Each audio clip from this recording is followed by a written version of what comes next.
A gente vai falar muito do Oriente Médio, mas vamos começar por outro lado, pela China, pela Ásia. Ela anunciou um pacote de tarifas contra os Estados Unidos em resposta a Donald Trump. Por seu lado, Trump disse que vai conversar com Xi Jinping sobre a situação, mas, abre aspas, não tem pressa, fecha aspas, para procurar esse diálogo. Acompanhe. As medidas do Ministério das Finanças chinês envolvem taxas de 15% para carvão e gás natural americanos. Tributos de 10% foram adicionados para o petróleo, máquinas agrícolas, carros de altas cilindradas e picapes vindas dos Estados Unidos. As ações passam a valer no dia 10 de fevereiro. Além das tarifas, Pequim aumentou o controle às exportações de diversos metais e tecnologias. A China também realizou uma reclamação na Organização Mundial do Comércio contra as tarifas de Trump. Segundo os chineses, a taxação viola as regras da instituição e é totalmente injustificável. O governo de Xi Jinping ainda abriu uma investigação contra o Google. A empresa é acusada de violar a lei antimonopólio do país, mas tem um mecanismo de busca bloqueado na região. Especialistas pontuam que as medidas chinesas foram moderadas, abrindo espaço para caminhos diplomáticos sem prejudicar o comércio local. Para Pequim, no entanto, a relação bilateral entre os países ainda não está muito clara. Justamente por isso, os chineses evitam fazer concessões à Casa Branca e ainda vem a possibilidade de uma escalada na guerra comercial. O início das batalhas tarifárias promete pesar para os consumidores americanos. Além de tarifar os chineses, o republicano voltou a taxar os pacotes importados de até $800, até então isentos, chamados de de minimis. Com a suspensão, produtos comprados no exterior devem ter uma escalada nos preços. Remédios, celulares, ferramentas e até mesmo brinquedos também vão sofrer com o impacto das taxas americanas impostas à China.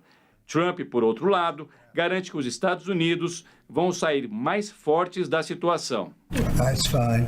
It's fine. We're going to do very well against China and against everybody else. A consultoria de risco político Eurásia, são nossos parceiros de conteúdo no site do WW, calculou quanto as tarifas representariam sobre exportações americanas. Confira no gráfico que preparamos com o material da Eurásia. Em azul, você tem o tributo de 10%. Em laranja, 15%, se forem tarifas nessa ordem. Essas estimativas consideram o comércio entre os dois países, China e Estados Unidos, nos últimos anos. Em 2023, esses valores seriam de aproximadamente 20 bilhões de dólares, com as taxações de 10% representando a maior parte. Roberto Azevedo, você tem uma longa experiência diante da Organização Mundial do Comércio e de lidar com Trump diretamente também. Qual é a sua estimativa de evolução desse cenário entre Estados Unidos e China a partir do que você tomou conhecimento até aqui? Bom, sem falar, né, William, do elefante dentro da sala, que é o fato de que nós não estamos falando de uma guerra comercial típica, né? Nós não estamos falando de objetivos e de metas econômicas ou comerciais, não estamos falando de déficits comerciais, nós estamos falando de objetivos e metas que extrapolam completamente o âmbito comercial e econômico. O presidente Trump ele tem utilizado as tarifas adicionais para, de uma maneira geral, conseguir concessões dos parceiros no mundo afora que não tem nada a ver com economia, por exemplo, fluxos migratórios ou até controle de opioides, de tráfico de opioides, coisas desse tipo. Então, é muito difícil você balizar o futuro dessas tensões quando, na verdade, o céu é o limite, não tem nenhum parâmetro, né? Você pode usar as tarifas para pedir e pressionar o outro país para obter qualquer tipo de concessão. Então, é muito difícil isso. Agora, o que fica muito claro, William, é que a resposta chinesa foi cirúrgica, né? Eles procuraram maximizar o impacto nos Estados Unidos, atingindo inclusive empresas específicas nos Estados Unidos, com um aumento tarifário, que eu vi alguns cálculos já de economistas que começaram a fazer essas estimativas e que mostram que isso seria um aumento em torno de 1 a 2% no máximo da tarifa média aplicada nas importações, de maneira ponderada, né? Nas importações chinesas como um todo, que vem dos Estados Unidos. Então, a China não quer escalar, não interessa à China uma guerra comercial, sobretudo um país que está desacelerando em sua economia e que não quer ver os efeitos negativos de uma guerra comercial mais ampla, mais alastrada, atingindo o seu próprio território. Larissa, pelo que o Roberto nos diz, torna-se muito difícil navegar nesse cenário de imprevisibilidade, sobretudo porque no raciocínio dele não estão em jogo questões econômicas clássicas. O que está em jogo são questões geopolíticas clássicas, nas quais o uso da ferramenta do protecionismo e das tarifas se destina a alcançar algo que não está diretamente ligado a questões econômicas. Mas mesmo assim, Larissa, tomando agora como ponto de partida, por último, o que o Roberto acabou de dizer, a resposta chinesa foi moderada, cirúrgica, eles não querem a escalada? Concordo plenamente com o Roberto Azevedo. A resposta chinesa foi muito cautelosa e, na verdade, típica do que a gente pode esperar do governo chinês, né? Como o Roberto muito bem disse, não interessa ao governo chinês de forma alguma uma escalada tarifária que vá prejudicar o comércio internacional de forma mais ampla. A China é um país que cresceu a partir do comércio internacional, que é o principal parceiro comercial de mais de 120 países no mundo. Eles precisam do sistema internacional funcionando para que o comércio funcione. Então, de fato, não é interesse chinês. A China, por outro lado, teve muito tempo para se preparar para essa resposta que ela daria ao presidente Trump, na medida em que esse foi um grande tema da campanha presidencial e ele nunca foi escondido, muito pelo contrário, né? Só se falava disso. Inclusive, as ameaças eram até de tarifas muito mais elevadas, chegando até a 60%.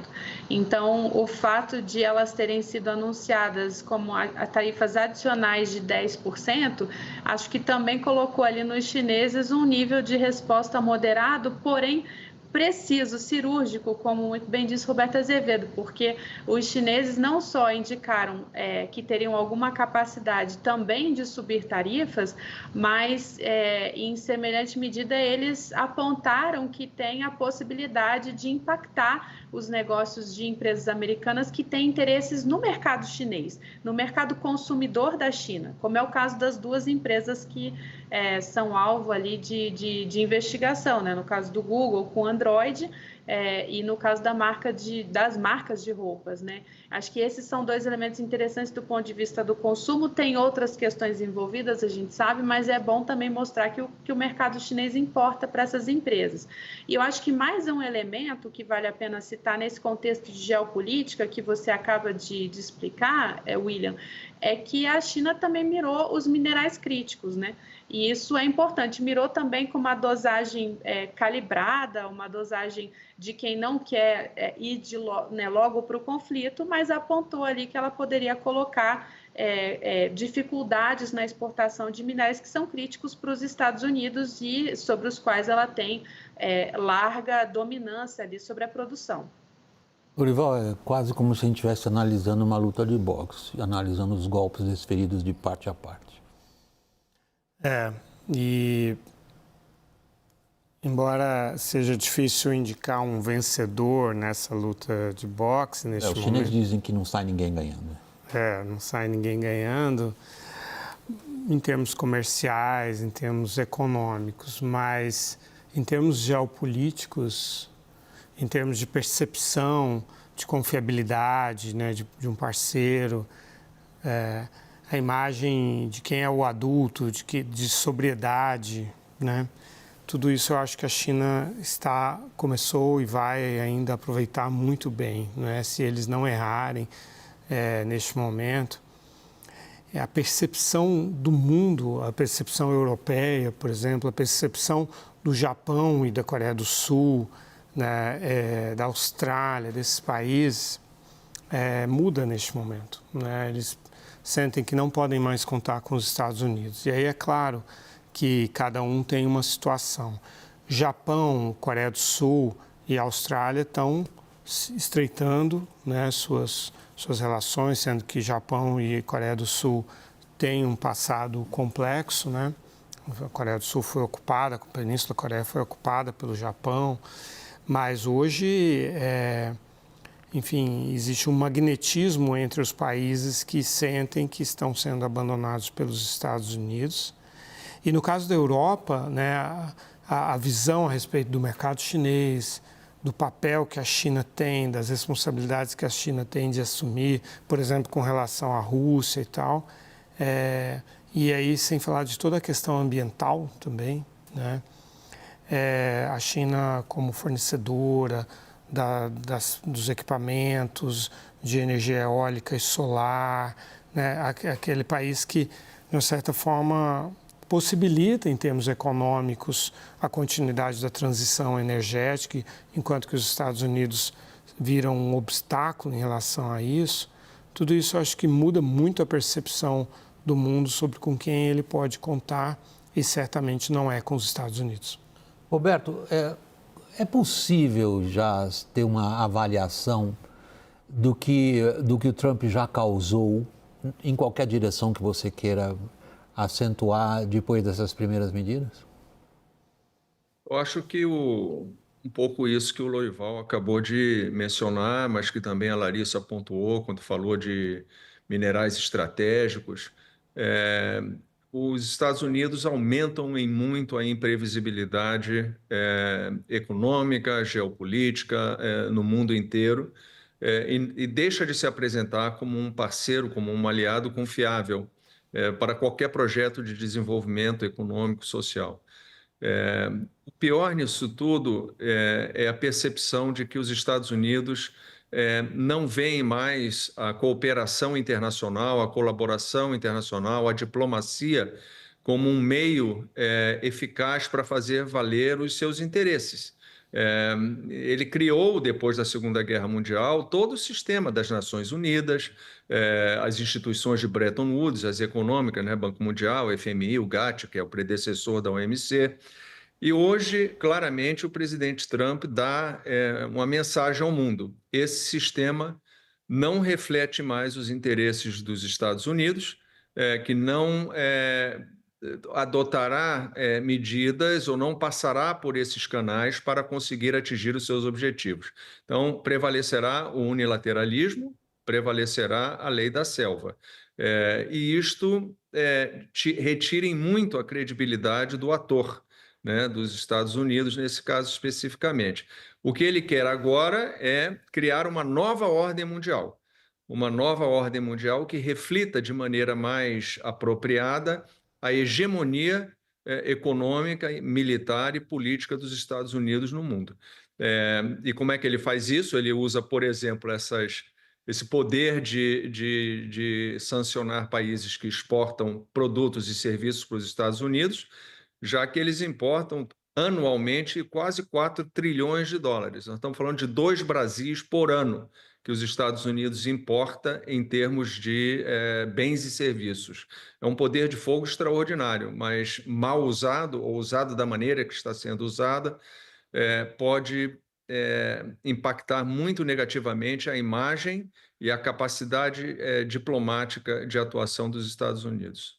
Larissa, eu acho que nós estamos indo para um ponto abrangente da maior relevância para a nossa conversa. Até aqui eu vou tentar explicar o meu argumento que está embutido na pergunta dirigida a você.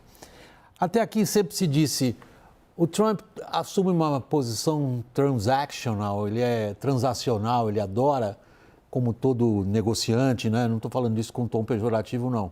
No âmbito do qual ele vem, que é no âmbito do negócio imobiliário, trocam-se ameaças, bate-se na mesa, se tem um comportamento assim até pouco espalhafatoso, mas no fundo o que ele quer é criar uma oportunidade de fazer um negócio, make a deal, como ele gosta de falar de si mesmo. Não.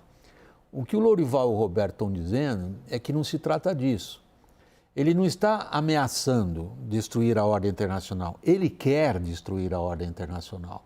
O objetivo não é criar condições para fazer um bom negócio, o objetivo é destruir o que é entendido contra os interesses americanos. Larissa.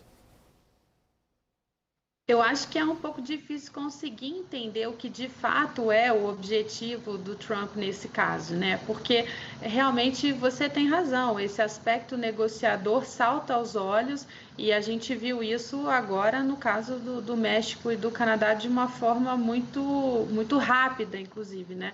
Eu acho que esse elemento ele também pode estar presente. É difícil imaginar tudo que tem sido dito, inclusive a ele, né, por parte de empresas americanas e partes interessadas que serão afetadas diretamente por essas medidas, né? Mas, de fato, agora, voltando ao tema dos minerais críticos, os minerais críticos são importantes, inclusive, para a indústria de defesa norte-americana, né? A gente não está nem só falando de negócios privados, né? A gente também está falando de questões mais amplas do que essa. Então, eu vejo, sim, a presença também desse elemento de negociação. Inclusive, acho que os chineses responderam a isso também, talvez indicando que eles também percebem a mesma coisa, né? Porque no editorial de hoje do China Daily saiu até que essa observação, as tarifas chinesas só passam a valer daqui a 6 dias e temos tempo, portanto, para alguma negociação, né? Um espaço claro ali para sentar e conversar. Não quer dizer que vai acontecer nesse tempo, a gente não sabe, mas, de fato, acho que isso também esteve compreendido na resposta dos chineses pela ação de não aplicar as tarifas retaliatórias de uma forma imediata e dar essa oportunidade para sentarem e conversar. Então, acho que esse é um elemento importante, tá presente, e é difícil imaginar que simplesmente o objetivo seja destruir toda essa ordem, à revelia de todos os interesses americanos que são constituídos também em cima dessa ordem. Realmente, eu vejo muita dificuldade da gente conseguir interpretar tudo o que se passa na cabeça, né, do Trump e do seu entorno. Você também, Lourival? Eu acho que... A frase dela foi: é difícil interpretar o que se passa na cabeça dele. É isso que eu estou perguntando para você. Sim, e a psique do Trump, ela está muito clara. E ficou claro, inclusive, na última frase, uma coisa que ele repete bastante. Ele estava na Casa Branca. Na última frase da nossa reportagem, ele diz assim: nós vamos ficar bem contra a China, nós vamos ficar bem contra todos. We'll be fine against China, we'll be fine against everyone. Foi o que ele disse. E essa é ele está entrincheirado, e essa é a posição política dele, foi assim que ele venceu esta eleição, né? E foi assim, em grande medida, que ele venceu a eleição em 2016 também, colocando os Estados Unidos numa trincheira na qual o mundo é uma ameaça para os Estados Unidos, na qual o mundo passa o tempo inteiro humilhando e enganando os Estados Unidos. E são os democratas e, aliás, os republicanos também, que não o Donald Trump, que permitem ou que são cúmplices desse complô contra os Estados Unidos. E aí ele fala assim: eu não vou deixar mais que isso aconteça, isso vai parar de acontecer agora. Essa construção imaginária, né, de um mundo agindo dessa forma contra os Estados Unidos e aquelas pessoas que não são o Donald Trump nos Estados Unidos permitindo que façam isso com ele, é que levou ele a se eleger. Então, assim, independentemente do quanto ele acredita nisso ou não, mas ele age com base nessa premissa. E isso leva o Trump, os Estados Unidos de Trump, a se transformarem no grande bully internacional, né? No país que age, que tem força e que vai usar essa força para impor os seus desejos, que não são nem necessariamente condizentes com os interesses dos Estados Unidos ou dos americanos. É o desejo de Donald Trump de brilhar ao máximo, de obter o máximo de admiração possível por meio, principalmente, do medo. Roberto, aí nós estamos diante de uma dupla questão. Que tipo de obstáculos se colocam do ponto de vista das instituições americanas ao que o Trump pretende fazer? E internacionalmente, a China, por exemplo, disse que ingressaria na Organização Mundial do Comércio, que você presidiu, com uma ação judicial contra os Estados Unidos. Que força ainda tem a OMC e como as instituições americanas pesam nesse balanço? Bom, começando pelo final, William, o contencioso na OMC ele tem um valor simbólico apenas, né? Porque não haverá um desfecho do contencioso tendo presente a paralisação do órgão de apelação da organização. Então, é um movimento simbólico. No fundo, o que a China está dizendo para o mundo é o seguinte: entre nós dois aqui, quem joga as regras, quem está obedecendo às regras, quem está seguindo as regras sou eu. Né? Então ela pega um pouco do high moral ground, né? Como se fala, né? Ele fica com o nível moral mais alto, mais elevado do que os Estados Unidos, porque eu estou jogando dentro das regras, eles é que estão violando as regras. Eu acho que esse é um pouco o ponto da China levar o contencioso até a OMC. A OMC continua regulamentando 85% do comércio global que não passa pelos Estados Unidos. Agora, perdeu os dentes, perdeu o mecanismo de solução de controvérsias, né, que era muito importante para regulamentar esse comércio internacional. Mas alguns países, 40 e poucos países, são grandes, né? A União Europeia, a própria China, Brasil, Japão, Austrália, tem vários países que adotaram um mecanismo paralelo. Quer dizer, mesmo que o mecanismo de solução de controvérsias da OMC esteja inviabilizado, eles têm um mecanismo de arbitragem independente que pode levar ao desfecho os contenciosos que possam emergir entre esses países, né? Agora, com relação aos Estados Unidos e o que nós vínhamos falando, você até colocou de uma certa forma, William, como uma contraposição, eu entendi assim pelo menos, entre eles querem destruir a ordem internacional, os organismos internacionais, ou ele quer apenas ser transacional. É porque as duas coisas, uma não funciona sem a outra. Você não consegue ser transacional utilizando tarifas, jogando o livro pela janela de regras da OMC. Você não consegue ser transacional se você tem um sistema multilateral que coloca regras e impede que você haja assim. Então, para ele conseguir atuar dessa maneira mais assertiva, o Lorival colocou como um bullying, né?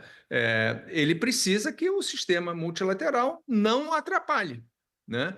E é exatamente isso que eu acho que ele faz hoje. Ele dá a entender para todos que, olha, eu estou vivendo aqui uma situação injusta, uma situação em que estão abusando dos Estados Unidos, o sistema multilateral não é incapaz de corrigir essa situação, então eu vou tomar as rédeas do jogo e vou fazer o que é necessário fazer. E vou usar os instrumentos que estiverem à minha disposição para corrigir essa situação, né? Eu acho que é um pouco por aí, William, que está não acho que haja uma arquitetura, um plano mirabolante dele sobre o que seria uma nova ordem internacional. Não é nada disso. Eu preciso corrigir uma situação, o sistema internacional não está me ajudando, não vai me ajudar, então eu vou tomar a situação, vou controlar a situação, fazendo o que eu tenho que fazer e sem pedir permissão a ninguém. Larissa, os Estados Unidos têm todo esse poder de fogo?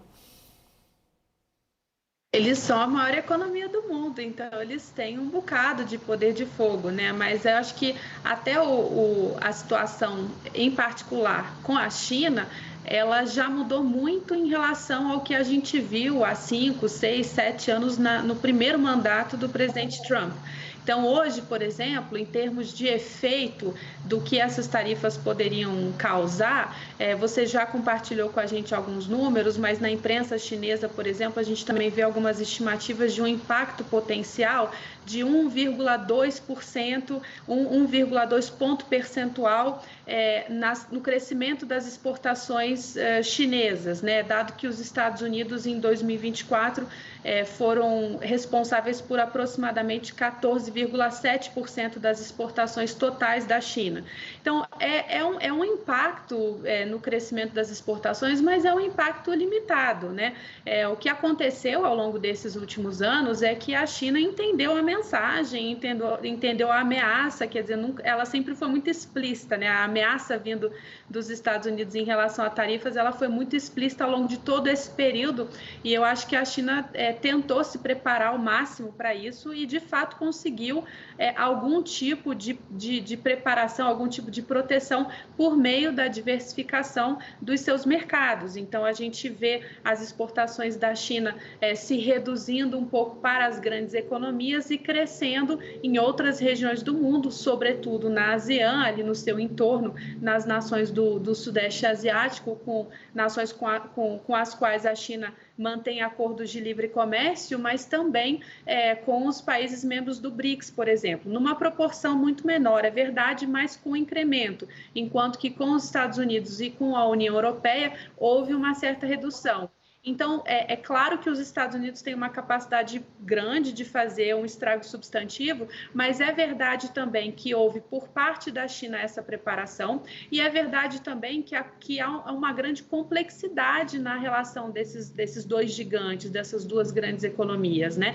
E eu acho que a China apontou para alguns desses itens dessa complexidade na sua resposta.